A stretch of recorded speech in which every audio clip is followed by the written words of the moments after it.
এক বিশাল আম গাছে মিমি ও রিমু নামে দুটি ছোট্ট পাখি থাকত।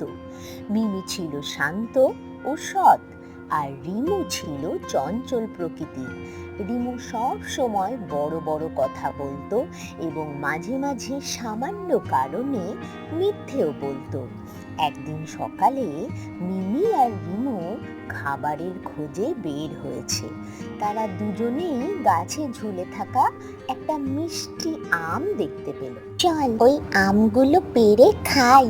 ওগুলো এখনো কাঁচা মিমি, তবে ওই আম গাছের দিকে দেখ কত পাকা আম ঝুলছে। ওটা তো অনেক দূরে রিমু, তার চেয়ে চল আমরা পাশের বাগানে যাই, ওখানে অনেক পেয়ারা আছে। পেয়ারা তো সব সময় পাওয়া যায়, তুই দেখবি আমি একাই ওই দূরে গিয়ে সবচেয়ে মিষ্টি আম নিয়ে আসবো। সাবধানে যাস রিমু।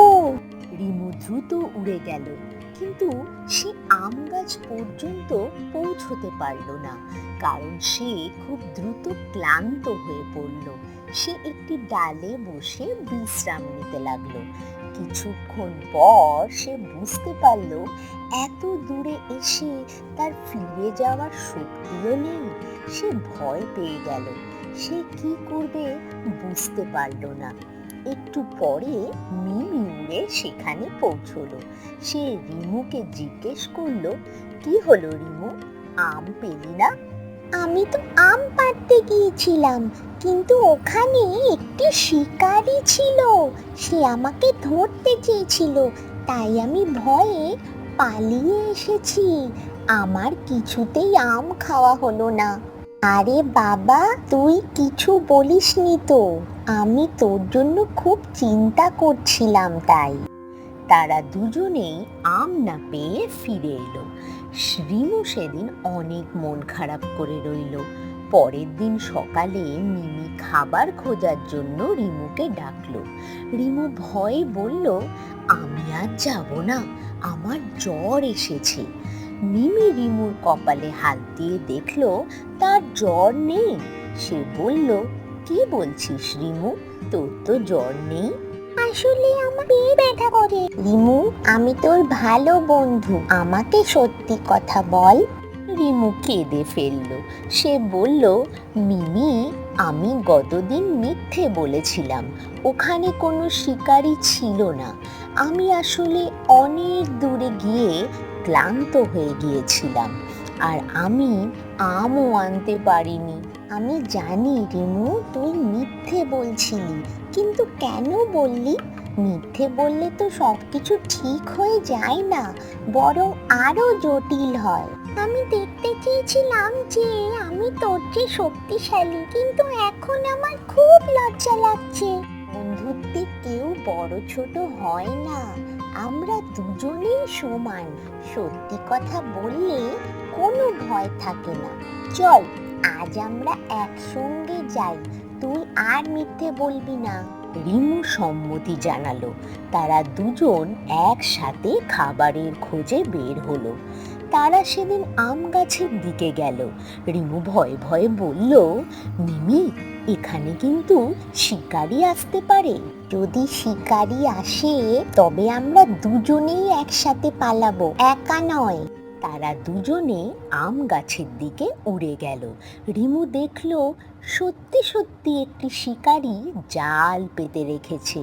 মিমি শিকারীকে দেখে রিমুকে বলল, দেখলি, যদি তুই কাল সত্যি কথাটা বলতিস তাহলে আমি জানতাম যে এখানে বিপদ আছে। তোর মিথ্যের কারণে আমরা দুজনেই বিপদে পড়তে পারতাম।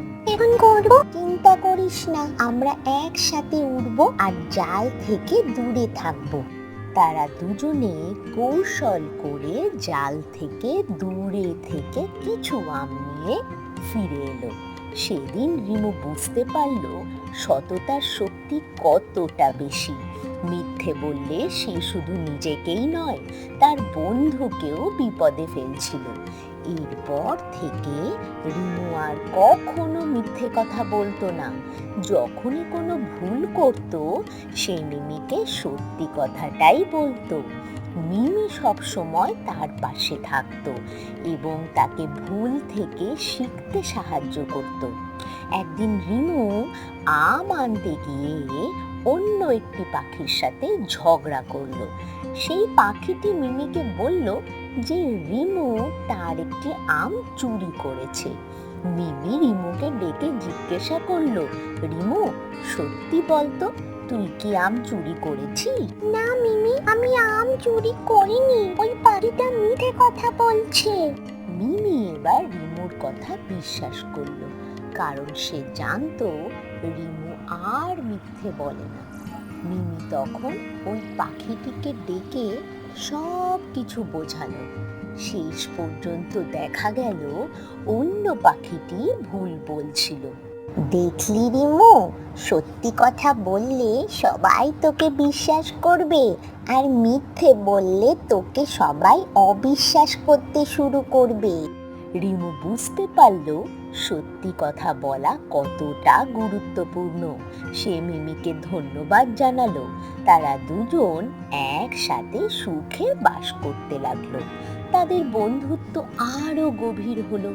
তারা শিখলো সততা হলো সেই পথ যা শুধু নিজের নয়, অন্যদের জীবনকেও আলোকিত করে।